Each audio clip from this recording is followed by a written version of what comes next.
A new computer. This is a presentation of Northeast Streaming Sports. If you like the sweet science, get ready to talk boxing on the Gloved Fist podcast with top boxing writers Frank Latirzo and Jack Hirsch. Frank, a former amateur boxer out of Philadelphia, writes for NY Fights and can be seen on the Boxing Channel. Jack, an amateur boxer who competed in the New York Golden Gloves, was a 6-term president of the Boxing Writers Association. And now, here's Frank Latirzo and Jack Hirsch. And we're back. Welcome to Glove Fist. My name is Frank Latirzo, former writer, full-time observer, joined by Jack Hirsch, former 6-term president of the Boxing Writers Association of America. Jack, I got to celebrate. Had a triple play the other night. Phillies were eliminated. Eagles lost to the Giants, and the Flyers lost their opener. Yeah, but Frank, you were arguing with me on the show that the Phillies were going to beat the Dodgers, and I said, no, I thought they were. No, the Dodgers are winning the World Series. Case closed. And I don't care who wins it. I just know that Philly can't. That's all I care about. Sorry, Joe, if you're watching, Joe Bergman, because Joe Bergman knows how I feel about the Philly teams. But anyhow, there was a fight this weekend, and it was in Philadelphia. And the best fighter, the best young fighter under 30, and I think he's on his way to perhaps being the next Bud Crawford. His name is Jaron Boots Ennis, fought his debut fight at 154 against a guy who was 14-1 named Lima. I can't say his first name, so I'm not even going to go into that. He beat him in a minute and 58 seconds. Jack, there's not much you can say when you see a fight that goes a minute and 58 seconds. All I can say is this. Boots is who I thought he was. Lima, in the 2 minutes I saw him, looked like he was at least competent, but he just ran into a guy who's on a different level. And when you have a great offensive fighter like Boots, when you match him up against a second-tier guy, it usually doesn't last long. Yeah, Frank, there's a comment on the screen, but there's sound. I hear Frank clearly, and I assume, Frank, you hear me clearly as well. Yes. Yeah, it was a mismatch. Let's not get around it. Boots taking out Lima in one round. Boots looked great. I'm high on Boots the way you are. Don't get me wrong, but I'm not going to be singing the praises, going crazy, saying Boots looks sensational, because he looks sensational. It's all relative to who you're going against. But I will say this, and this is food for thought, Frank, and this works in Boots' favor. The next 4 years, I'm just giving a total 4 years, okay? Okay, it's 28. That's a lengthy amount of time. Take the elite unbeaten fighters on the world scene. Usyk, okay? Terence Crawford, Shedeur Stevenson, and Boots. Who is the most likely, who's the most likely to remain unbeaten over the 4-year period?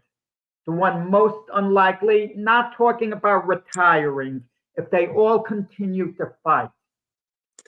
Okay, Jack, but that's kind of a hard question because I don't think that Crawford is going to fight more than once or twice, and I think that's the same with Usyk. So I think there's a great chance they will finish undefeated. So it basically comes down to Boots. But if they do fight for the 4 years, that's what I'm talking about, Frank, not retiring. I think Boots is the fighter most likely to remain unbeaten, because if you look at the age factor with Usyk and Crawford, and something about Shedeur Stevenson, he's bound to wind up in a Pernell Whitaker type controversial decision situation. It happened with Whitaker. I could see it happening with Stevenson against someone where you're going to think, well, he won the fight, but the other guy got the decision. Okay, so Jack, then it comes down to Boots and Stevenson because of the fact that Crawford and Usyk are 38, so there's a better chance they could slip up. So I'm going to say that it's probably Boots of those four has the best chance to remain undefeated for the next 4 years. But what is going to happen if Crawford is fighting the once a year? They're going to get him the right opponents. It's not going to be a mega fight like Canelo until he faces Boots. That would be his next mega fight. It might be 3 years from now. And at that point, Boots would have put on a little weight. And maybe it's at the catch weight. And I don't think the public would even care about what title was on the line. They could meet at 164 pounds at the time, 3 years from now, whatever the weight is. So I think that's going to be a mega fight down the line, Boots and Terence Crawford, unless Crawford retires. But Crawford will not be able to retire in peace if Boots is on the verge of fighting him. He can't bail out at that point. He's going to have to fight him. Now Crawford could ride into the sunset, and absolutely no one could accuse him of ducking Boots. I disagree completely. I think Crawford could retire tomorrow and have it. There's no controversy at all about it. I agree tomorrow, but 3 years from now, if Boots is knocking over opponent after opponent and Crawford was still active, Crawford can't then suddenly say, okay, I've had enough. I got nothing Jack, more he'll be to do." 41. He'll be 41.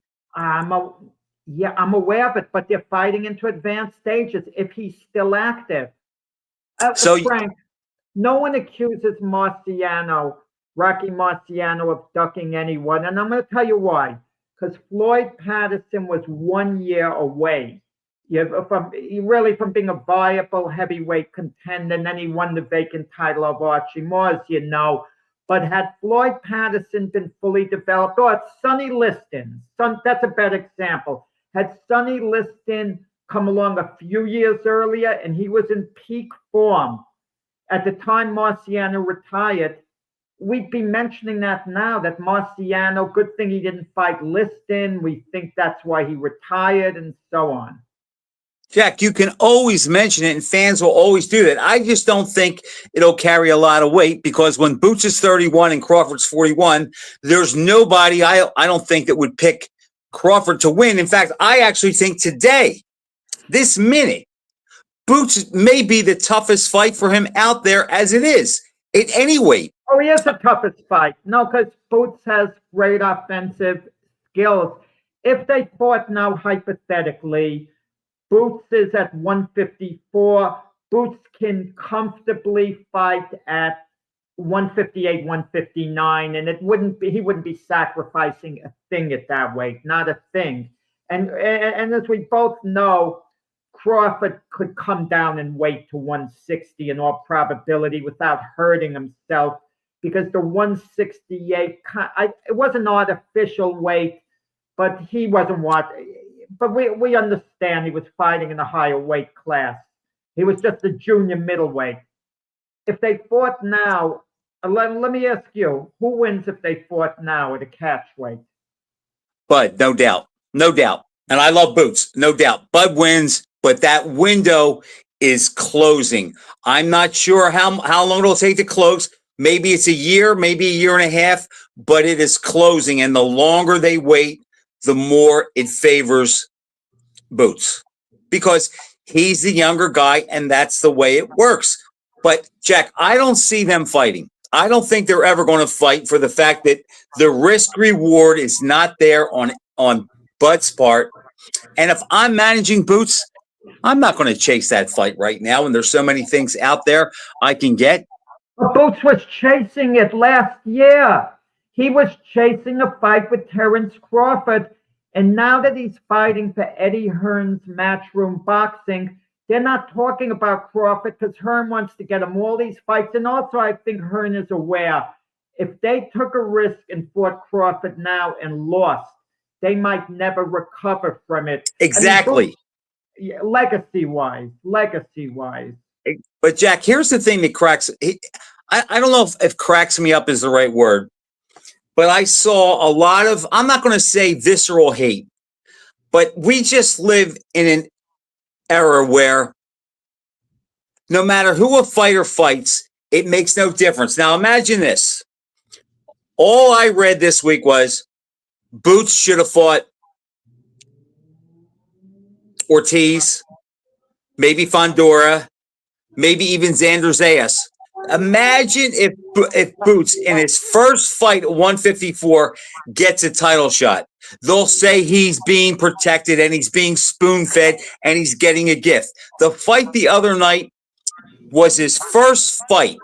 So basically there are only two guys. Middleweight, you mean? Right, at junior middleweight. Jack, there are only two guys that Boots could have fought last Saturday night and beat and gotten credit. And that would be Ortiz or Fondora. And then even if he would have fought those guys and beat them, Jack, we'll hear Fondora was knocked out by one punch and Ortiz had a hard time with Madrimov and Boziak, however you say his name, that he didn't look good in that fight and it was close. I just think you can't please the fans today. And there are only how many outstanding guys are there at the elite level for Crawford to fight, for Usyk to fight, or for any of these guys to fight? No matter who they fight, the hate squad will have something to say and they'll discredit it. Frank, but Lima was a known name. At this point of Boots' career, he's been around a long time. Beating a guy like Lima, I just can't get overly excited about. He looked great, Boots, by the way. He looked sensational. I'm going to give him that. But I can't get overly excited about the result. But that's fine. Let's see about his next fight. Should he have gotten a title shot, Jack, in his first fight at 154? His first fight won. What is the difference? He should have fought Virgil Ortiz. Virgil Ortiz had challenged him, was chasing him, and for some reason, Boots was quiet for a while. Now he's with Eddie Hearn. He needs a big fight, Boots, now. They can't keep giving him fights the way he had last Saturday. He's going to fight Virgil Ortiz, and you want to know something? He's going to win that fight big. He's going to win it decisively. Thank you. I don't mean he's going to win a decision 116, 112. I'm not talking about a No, he's going to stop him. He's going to stop him. He's going to make a statement. It might take a while. It might go into the late rounds, 10, 11 rounds. But Boots is at some point in the fight, maybe not the early rounds, is going to assert himself and win, without any room to doubt. And people are going to be raving about Boots after the fight. And no one is going to put down the victory over Virgil Ortiz when he, gets it. I will say this, Jack, in that fight the other night, it was one-sided, but Boots did eat a left hand. And for a second there, he was a little bit stunned. Now, 5 seconds later, Lima was on the canvas, but Boots can be hit. And that will open the path for other guys when they do fight him, guys that have some offensive skills, which wasn't the case Saturday night. But, Jack, as far as Boots goes, there's nothing not to like. I mean, we always say, well, who do you fight? Who do you fight? But you know what? Who do you want him to fight? It's like, it's not so easy getting wins in this sport as it is, as people think, at the top level.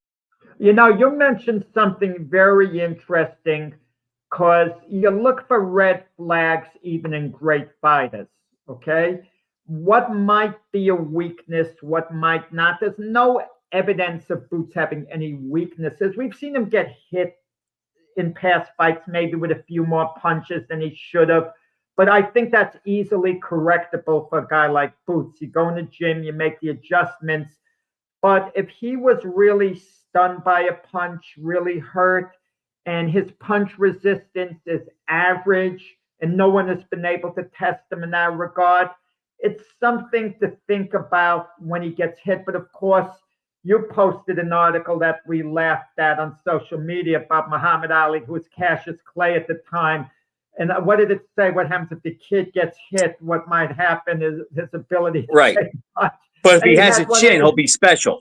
Right. And look, his durability turned out to be off the charts. But Jack, the thing that some people, and Joe mentioned it now, like Sugar Ray Leonard got hit, offensive guys that try to take your head off, like Boots, like Bud, like Leonard, like Robinson, they do get hit. And that could be an issue. Now, I don't think Boots' chin is going to be a problem, but look, Anybody can be hurt and anybody can be knocked out. So it is something, maybe if you want to keep your eye on it, because he does get hit. He gets hit a little bit more than Bud did at the same stage of his career, but I think he might be a little better than Bud offensively at the same stage of his career. He might be better offensively than Bud right now. He throws more punches that come from every I'm not going to angle. dispute that, Jack. But Bud is a great ring general. The way he sizes an opponent up, he has a tremendous mindset, a tremendous focus. He knows exactly how he's going to take someone apart before knocking them out. And he's strong and he has a chin. And he should look, he checks all the boxes. He's the best fighter in boxing. I think there's a chance though, Jack, in 4 or 5 years, maybe sooner, we'll be talking about Boots in the same vein. We might be, but we talk about the best fighter pound for pound in boxing, and you'll agree with me on this. Oftentimes the selection comes on the guy who fought last. Who fought last and looked good against a big guy, right? A big name. Arum, of course, Bob Arum is saying it's Inoue, Naoya Inoue, the Japanese fighter, but he promotes him. So he's going to say that. And when he promoted Manny Pacquiao, he said, Manny Pacquiao is the greatest fight I ever saw. He promotes him. If he wasn't promoting Manny Pacquiao wouldn't have been the greatest fight he ever saw, even though Manny is an all-time great. But you take a guy like an Alexander Usyk, are we dismissing him pound for pound? Should he have lost his place on the pound for pound thing? What was a great accomplishment? I'm not sure the answer. Crawford beating Canelo or Usyk, really a smaller guy beating Tyson Fury? I don't think that's close, Jack, because Tyson Fury, before he fought Usyk, barely beat a novice. And I think Tyson Fury has been on the decline and eroding for years, at least since the third Wilder fight. I think what Crawford did is much more impressive. And even though you can say Usyk is a small heavyweight, but Jack, we both know if you're 220 pounds or 225 pounds, you are big enough to beat anybody. And let's face it, Fury carries weight he doesn't need to carry. Okay, fair enough there, but and Usyk should remain in the top tier pound for pound, either 2 or 3. I have no problem with that. He has a great resume. Part of the problem that Boots is going to face, that Crawford is no longer facing at all, he's not a cash cow yet, Boots. It's going to be hard for him to find opponents because there's much greater risk than there's reward. Now, Crawford, by beating Canelo, entered the Canelo territory. Even if you get stopped by Crawford now, you're bound to be in for big payday. Because let's be honest about it, Frank. If Crawford is fighting, it's party time. Company comes over, they're going to start watching him fight. It's an event, the Crawford fight. He's entered that level, yes. That level, and Boots is just a boxer still. That's all. No one on the street's going to say they heard of Boots Ennis, but some people, at least the average sports fan, the average sports fan knows who Terence Crawford is. The average But Jack, why is that? Does not know who Boots Ennis is. Why is that though? Because he's had Canelo. He entered the and he had the high profile fight with Spence. So he's had 2 high profile fights. What did I post a couple beginning of last week? That is part of the problem with boxing today. It's the hardest sport to find and to see. So it's like we see all these names, and a lot of times I've said to you, I haven't seen the guy. I see his record. I've seen clips of him, but I haven't seen him because the avenue to watch those guys, it's hard. You need to have this stream, 5 passwords, and for guys of our age. Now, look, you're lucky. You have grandkids that can go through this in 10 seconds. I don't have grandkids or kids, so it's like I have to bother my friends or their kids and have them come over to the house and show me how to do it, and then they get frustrated because I can't pick it up. It's a funny thing a while ago, and this is off the air. We were on the phone, You were trying to get a pay-per-view show when they had eight great fights, His Excellency, and you were practically cursing like they don't want to take your money. You want to buy the darn thing, and you're Exactly. not able to access it. Yes. They make it so complicated at times. You So, just wanna Jack, think of access this. the darn thing. Jack, think of this. Back in the 80s and 90s, we saw Boza Edwards fight on the weekend. We saw a Guayo fight. We saw Saad Muhammad fight. We saw Mancini. And we took an interest in them. And even the guys that are not like us, that are hardcore fans, knew who they were. Back then, when I would go out on Saturday nights after a fight on Saturday afternoon, I go, hey, you see Aguero today? Hey, what did you see Saad against Jerry Martin? Yeah. Did you see Boza and Bazooka? It's like they knew about him. Where now it's like, how many people saw Boots the other night? Hardly anybody. And there, if the sport had exposure, they could build the fan bases where people would want to see these guys. Oh, I'm going to tell you, I saw the replay the next morning because the fights end very late. And there's so much sports going on. And I do. Well, the Boots fight ended early, Jack. Right, yeah. But you know what? But that's a rarity. That's a rarity. You see things on tape delay, not knowing what happened. So I went to sleep, got up, saw the replay the next morning. It went obviously very quick, one round. And listen, Boots is going to be a big name play. You know who's fighting this weekend, and this is slipped completely under the radar. You talk about Philadelphia, Danny Garcia. I know. He's fighting at the Barclays Center. And it's a show not to get excited about. He's fighting the main event, a fighter named Daniel Gonzalez, who is very average. So it's a supposed farewell fight that's being promoted by Danny Garcia himself. You know, I know. Reportedly, he saved his money and he's well off, and he's had a lot of good paydays, a lot of, fights of high profile. And he's invested his money well, Jack. Yeah, good for him. Good for him. But I'm going to tell you this: he's going to win decisively, if not impressively. And if he doesn't look that good, but he wins decisively, maybe he gets a meaningful fight. Because he has a name still. If he wins a fight and he looks good, he has a name. Well, he lost Arizona Lara. I could see a keep busy fight against the Shakur Stevenson. And then Danny Garcia would say, okay, what the heck? I'm getting a few $100,000 for this fight to add to my retirement fund.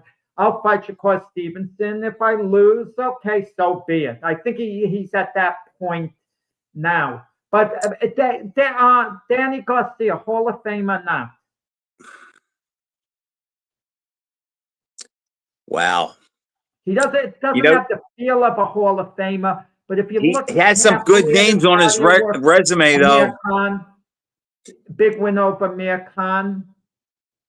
Yes, I think he might make it, Jack.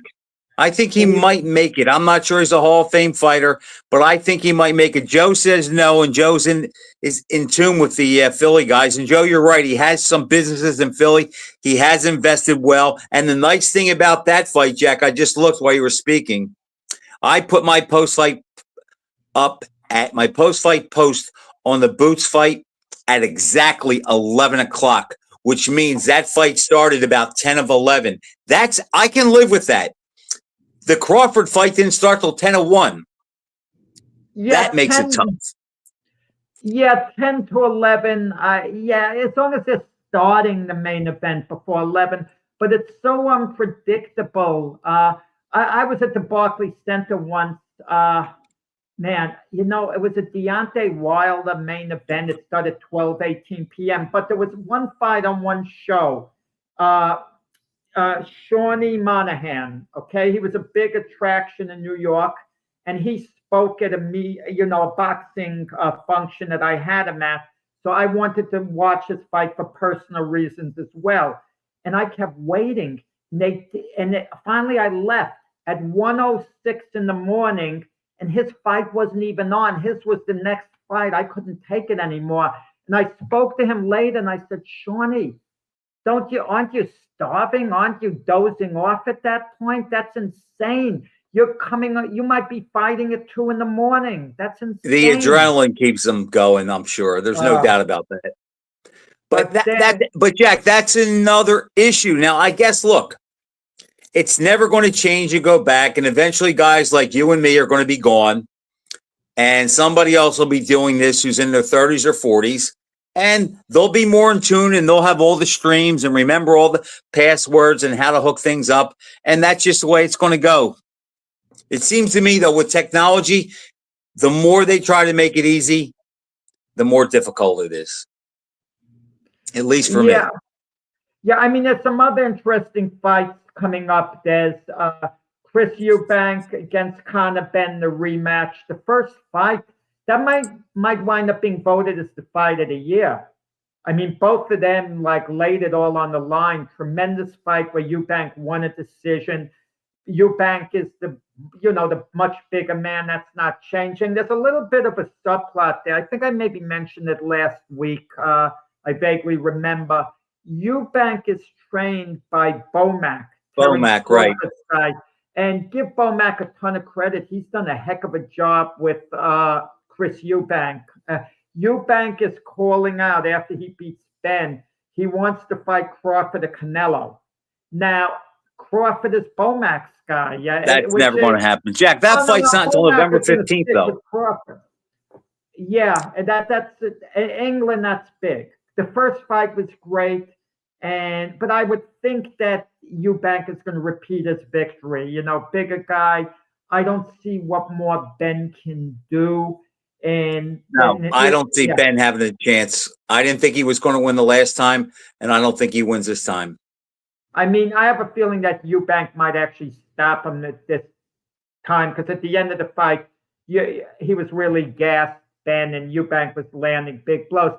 I'm going to tell you one fight that I'm changing my prediction on, Frank. I mentioned it to you a while ago when Brian Norman and the Devin Haney fight, when it was first made a couple of months ago. I said, yeah, I think Norman's going to win. I've changed my tune. I'm going to go with Haney in that fight. I know Norman knocked out the Japanese fight he fought in his last fight cold, and it was highlight reel stuff, but I'm not sold on Brian Norman. Brian Norman is no more than a very good fighter to me, and he is a very good fighter.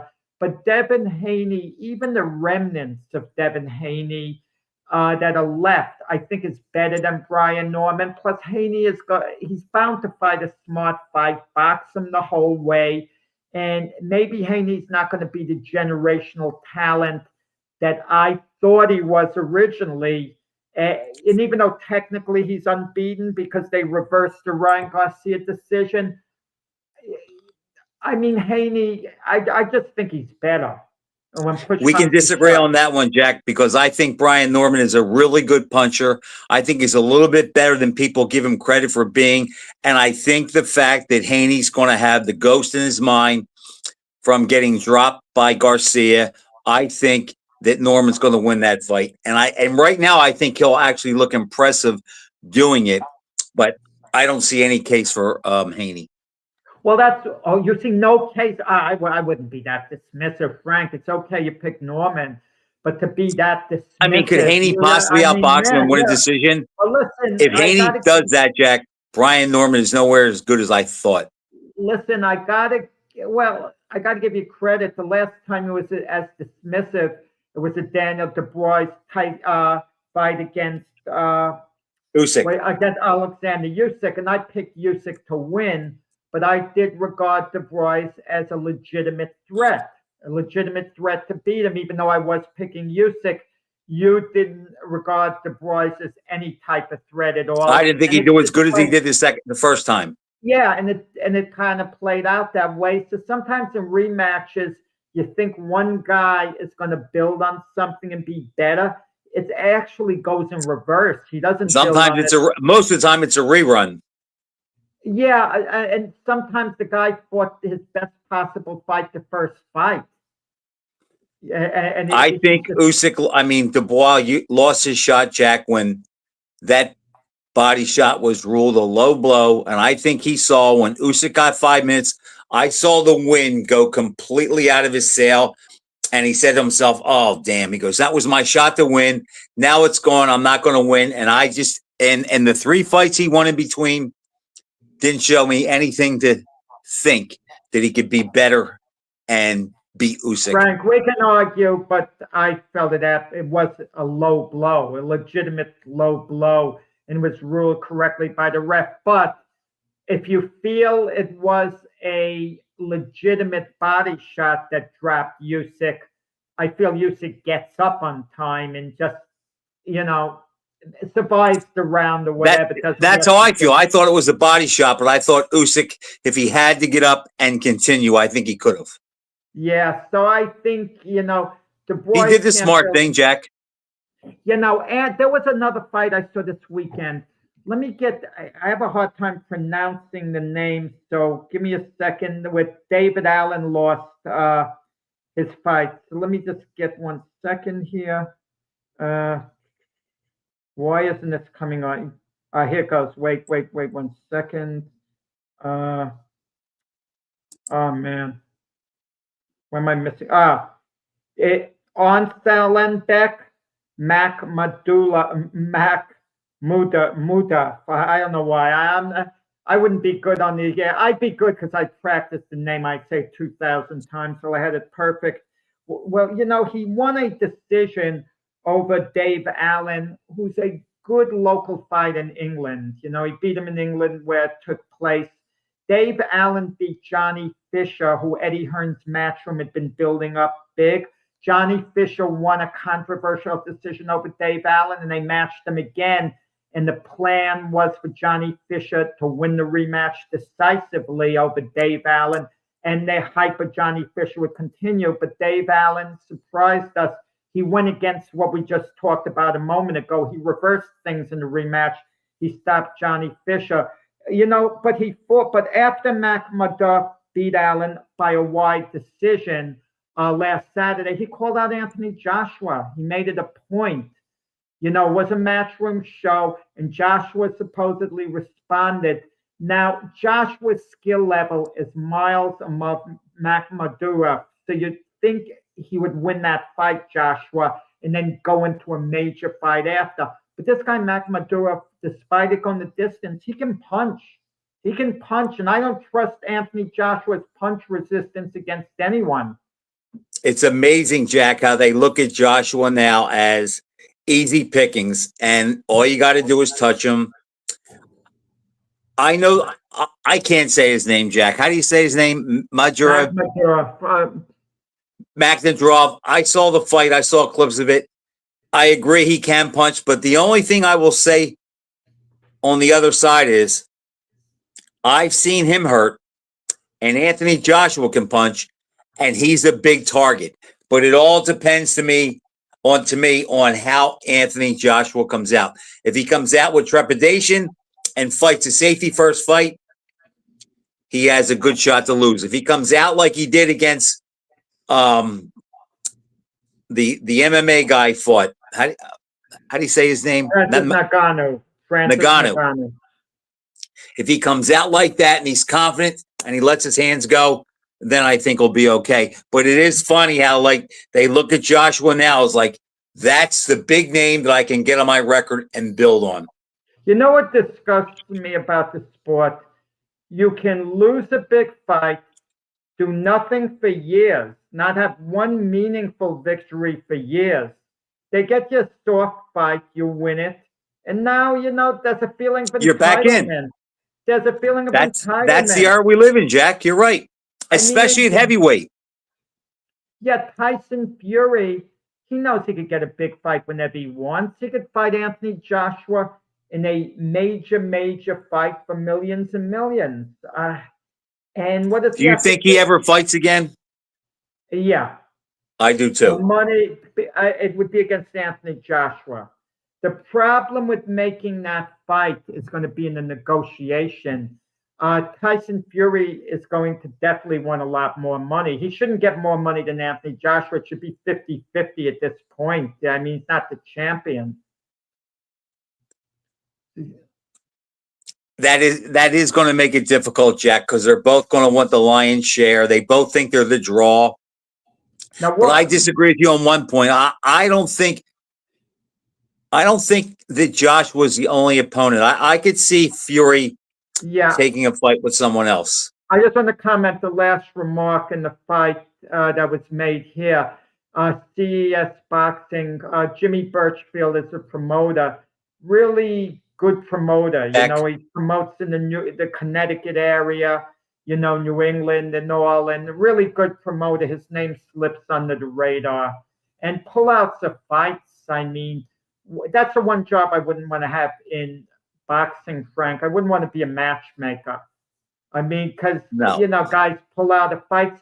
It's on to the guy who actually goes through with the fight, because sometimes you prepare for a certain style, and then you get a guy who's the exact opposite what you prepared for. You could prepare for a guy who, you know, is moving, and you're working on cutting off the ring, and now the new guy that gets coming right to you. It's always like an unpredictable situation when there's a pullout and someone else is. But the guys at that level, Jack, don't have a lot of options, and they don't have a lot of choices. No. You know that as well as I do. Yeah, exactly. Oh, who we had as a guest, Patty Donovan, who lost to Louis Cracker. You know, close decision, somewhat debatable. Through the work of his manager, Keith Sullivan, worked hard, petitioned the IBF. They keeping Donovan and the number 3 position, the IBF. So he's going to fight an eliminator against Liam Paro. Okay, Liam Paro, who is just a belt holder. And the winner of that fight will be in line to fight Cracker, unless someone else beats Cracker, you know, later on. But that's a legitimate eliminator. I'm not against, you know, ordered fights eliminators to see who gets a shot at the title, especially if it's quality fighters, and it makes for a very good fight in eliminator where guy has to earn it. I mean, I'm good with that. I don't have a problem with that either, Jack. I think it makes for good fights. Look, what was the biggest eliminator fight of our time was probably Jimmy Young and Ken Norton. They fought each other. They fought so they could fight Ali. The winner would fight Ali, because Ali said, "I'm not going to fight them both." Yeah, at that point, you know, I was thinking of writing a story. I'm actually going to do it. Jack, I can't hear what you're saying. Jack, you faded out. Start over. I didn't hear what you said. Do you hear me now? Okay. Yes. Virtually at that point, virtually every fighter in boxing history at one point or another ducks someone at some point in his career. Maybe it's a legitimate reason in a sense, but they all kind of do it. You name a fighter, and I could usually tell you one guy he ducked. The case of Ali at the end of his career, yes, he ducked the 4th fight with Norton. So there you go. I mean, everyone has ducked a fight at one, nearly everyone, I should say, is ducked an opponent at one time or another. You know, Roberto Duran, his management kind of ducked an immediate return with Ken Buchanan. They never had that return. You know, like it or not, that's the way it was. Listen, the great Marvin Hagler, I don't blame him, but he didn't duck the fight with Michael Spinks. Now, that would have been a major payday. Had there been a very weak light heavyweight champion, yeah, he would have moved up and taken care of business. I'm not faulting Hagler. It's fine what he did. It's fine what he did. Roy Jones, for paranoid reasons, ducked Darius Mikolajewski. But don't you think his reasons were legit, though? I mean, Jack, do you think? I think Hagler had trepidation and thought maybe he couldn't beat Spinks, and I think he's smart and he made the right decision. Regardless of the reason, it's done. Lennox Lewis, the one guy who you could say never ducked anyone. He actually, and I don't blame him for this, it was a smart move. He ducked the rematch with Vitaly Klitschko and retired instead at that point. There's difference in ducks, Frank. Sometimes ducking a guy is flagrant. Sometimes we'll give the guy a pass for ducking someone. It's okay. You know, it's not because it doesn't make sense at that point. Well, let me ask you this. Why does Klitschko or why does Lewis get a pass for ducking, supposedly not fighting a rematch with Klitschko, which again, I think he made the right decision, but Ali fought Norton 3 times. Why is he, it sounds like you're holding that against him a little bit more than Lewis. A little more. Why? I'll tell you why. Because Lewis knew Lennox Lewis, he was tired of fighting. And had it been an easy opponent than Klitschko to have a rematch with, yeah, maybe he goes in and he just takes care of business in a farewell fight. But Ali continued to fight. It's not like Ali retired rather than face Norton a 4th time. He fought there. Look at the guys he fought after that. He fought Ernie Shavers. Who else did he fight after that? Evangelista. Evangelista. Sting. Those were the 2. No, wait a second. Yeah, no, wait. But he didn't. Wait, Jack. Wait. Maybe not Evangelista at that point. I forgot. He fought Norton the 3rd time in September of 76. Okay. He fought Evangelista, I believe, in January of 77. In September of 77, he fought Shavers. And in November of 77, Young and Norton fought. He said he would fight the winner. He sat ringside for the fight. He was cheering Jimmy Young on.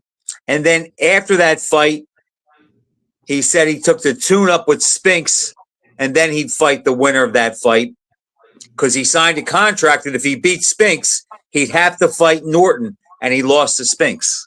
And then Spinks, he got the 4th fight with Norton. I mean, come on. You know the story of him calling Foreman up. It's no secret. He wanted Foreman to fight Norton, to take care of Norton for him, move him out of the way, and then he'd fight Foreman. I kind of want to, let's say that it happened, hypothetically. Let's make believe a moment, Frank, that Norton went through the Foreman fight. Foreman would have stopped Norton again. We both agree on that. Does Ali fight Foreman, keep his word, and does he beat Foreman? All right, now let's get the chronology right. When does Norton and Foreman fight? After Norton beats Young? When did Ali ask him to fight? When did Ali ask Foreman to fight Norton? That's the good question. I'm not sure of that, Jack, but I'm thinking if that happened, then I never knew that until I saw it in the movie, to be honest. So I'm not even sure that's the case, but let's just say it was. You would have to think that it would have been after Norton got the decision over Jimmy Young. Because what happened was Young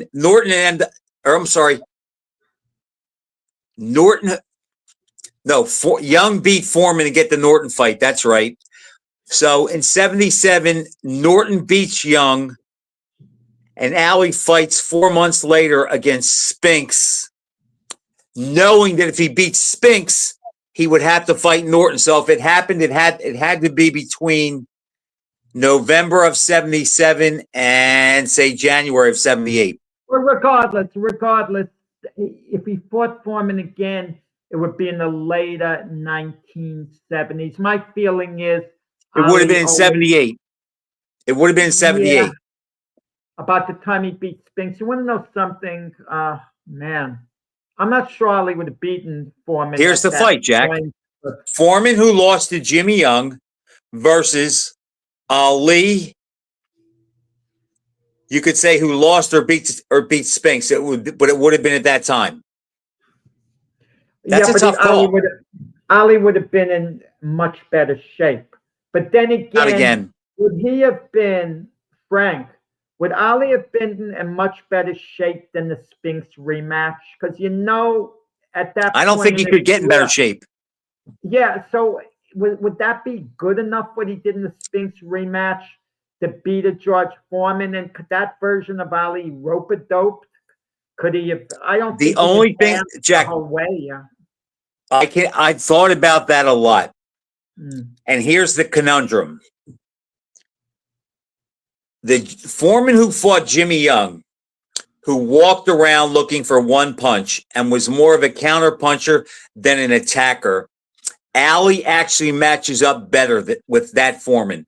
Because if Foreman's not going after him, Ali holds all the advantages. So I don't know. If Foreman came out like he did earlier in his career, he probably beats Ali. But if it's the Gil Clancy version of Foreman that has him concerned about his stamina and his head's a little messed up, I don't know. That's a tough call. I mean, you just might have to go with Foreman because he just has so much more in the tank. Yeah, I mean, it's tough according to the stage in his career. I don't know, Frank, whether you ever look at past fights on YouTube that you saw the first time and they look a little different. I want to throw a compliment to an all-time great middleweight, Carlos Monzon. I saw the end of his first fight against Emil Griffith, and I was always showing up a lot. Right. I was always under the impression that when the fight was stopped in the 14th round, Griffith kind of like leaned down and it looked kind of a semi-concession way. The report was he had a pain shooting up his leg, a severe pain, a severe leg cramp. Monzon was brilliant in that round, hitting with all type of punches. Monzon beat him up in that round. Monzon beat him up in that round, exactly. Kind of overwhelmed him. And kudos to Griffith as an older fighter. He came back and gave Monzon all he could handle in the rematch. A year later. Not even a full year later.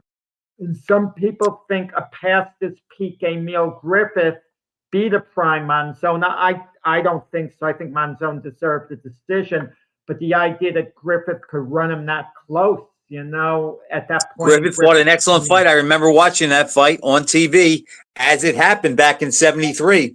And Griffith was very aggressive, threw a lot of punches, and Monzon. But wasn't that right after Monzon was shot, Jack? I know he had a domestic dispute, but right. He wasn't shot where it would have affected his ring, career, whatever. Maybe it grazed him, the bullet, or whatever. I don't know. It's funny that you mentioned, not funny, but it's ironic you mentioned that the one case we hear about a guy here who got shot was Cleveland Williams, and then when Ali beats him, some people use it as an excuse. Well, Williams was shot, this and that.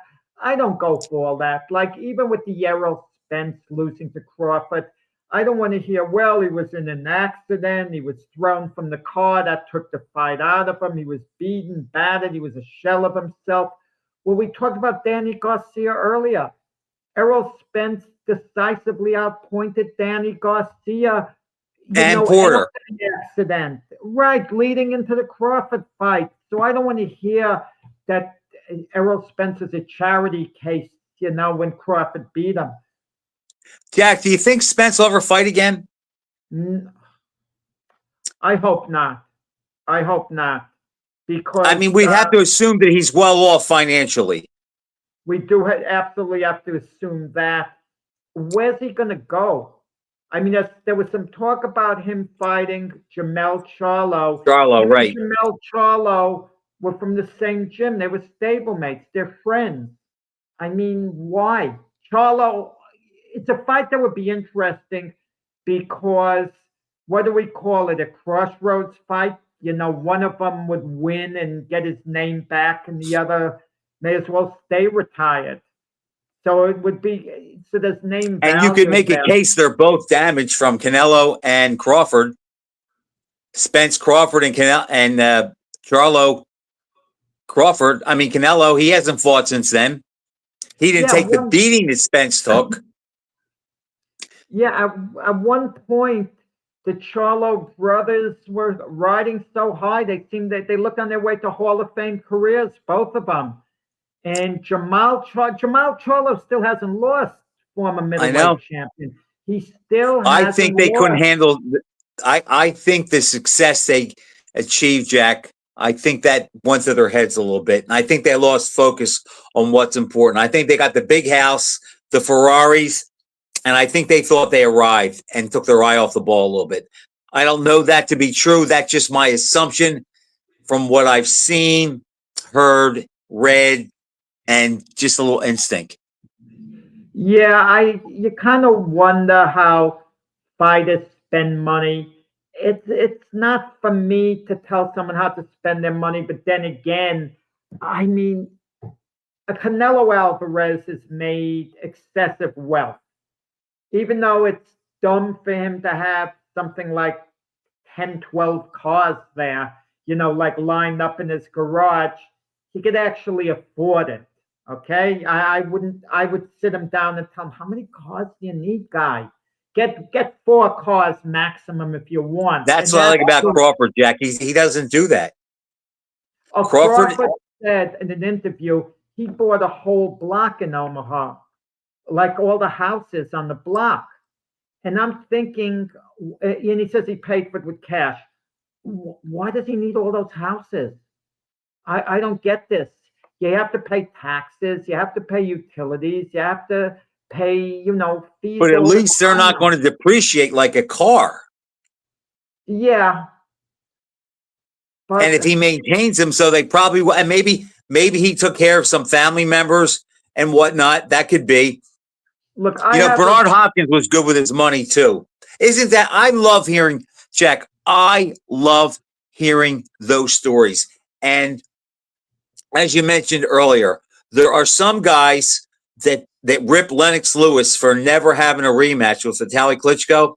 I respect him completely. I respect him too. You know why, Jack? Because I think he knows that was probably the most ill-prepared he ever was for a fight, and he escaped with a win. And I think he realized at that point, to beat this guy, I don't have what it takes, and I can't put into it what it takes to give myself the best chance to beat him. Just like when Marciano went away for a couple of weeks to fight Johansson, and then he says, I can't do it. I'm cutting corners like I never did before. It's just not there. I respect Lewis for walking away with his health, his wealth, and his respect. And Lewis is one guy, and justifiably so, whose legacy grew in retirement. Some guys, their legacy goes backwards. When Lewis retired, people weren't talking about him as one of the greatest heavyweights of all time. And now he's on, a lot of lists. Anywhere 6 to 10 or whatever, but he's on a lot of lists. And if you look at the type of career Lewis had, he had a better career than, I guess, Joe Frazier, than George Foreman, career-wise. If we look at the cumulative amount of quality opponents he beat compared to the other guys, you could argue he had a better career. Not that I'm saying he was a greater fighter. Frazier obviously had a moment that was higher than anything that Lewis ever did. And you could say the same for Foreman, regaining the title at an old age the way he won it from Frazier. But Lewis had what's known as body of work, just a great body of work. The further we get away from Lewis, the better he looks, because his resume is stacked with quality fighters. A lot of them were punchers, and he beat them mostly conclusively. He could box, he could punch. He's a very hard guy to match up with because, again, he can box, he can punch, he can go forward, he can back up. He's pretty versatile. So he looks better in the rearview mirror than he did when he first left. And I remember, I think I told you this, when I left the Holmes Ronaldo Snipes fight, if somebody would have said to me walking out that one day I'm going to think of Holmes as one of maybe the 4 or 5 greatest heavyweights ever, I would have said, you're crazy. Now I do. And I remember the night that McCall knocked out Lewis. If somebody would have said to me, one day you're going to look at him and you're going to have him in that 4 to 6, 7 range, I would have said, you're crazy. And here we are, both of those guys, as we get further away from the careers, the better they look. Frank, we're saving the best for last on this show, the best as far as a boxing personality. who passed away recently. Maybe you want to, make a Alex statement about it. Wallow, who was the color fight commentator with Dan Dierdorf on ABC. Jack, I liked Wallow. Wallow was the main voice after Cosell left, and he kind of picked it up after that. And I thought Alex Wallow had a very good boxing acumen. I liked the way he called fights. I never picked up that he was rooting for one guy or the other. I thought he was a good umpire, called it down the middle the way it should be, and I thought he had more than a clue as to what he was watching. Oh, hey, and Alex Wallow, like you said, he described the fight so well. Case in point, when George Foreman fought Jerry Cooney, I knew you were going to go there. Yep. Yeah, and he mentioned something. Well, Foreman looks quicker than usual, not just in comparison to Cooney. And it got me to think, wow, George is looking quicker, because on my own, it may have entered my mind, yeah, of course he's going to look quick. He's in with Cooney, who's not quick.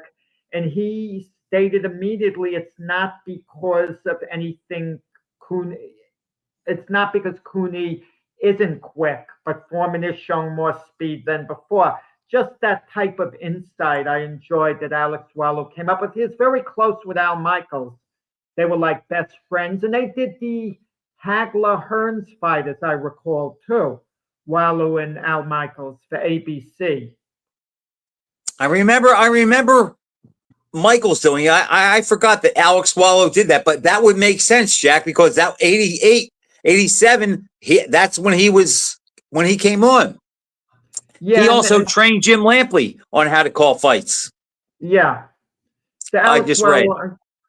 Yeah, I mean, just excellent, excellent broadcaster, good personality. And he was an inspiration, too. He survived stage 4 throat cancer in 1980. For 30 years. 1980? And he lived, 45 more years or something. I think it was the late 80s, Jack. Late 80s. I'm sorry, closer to, right. Late 80s, and he lived a little over 35 years.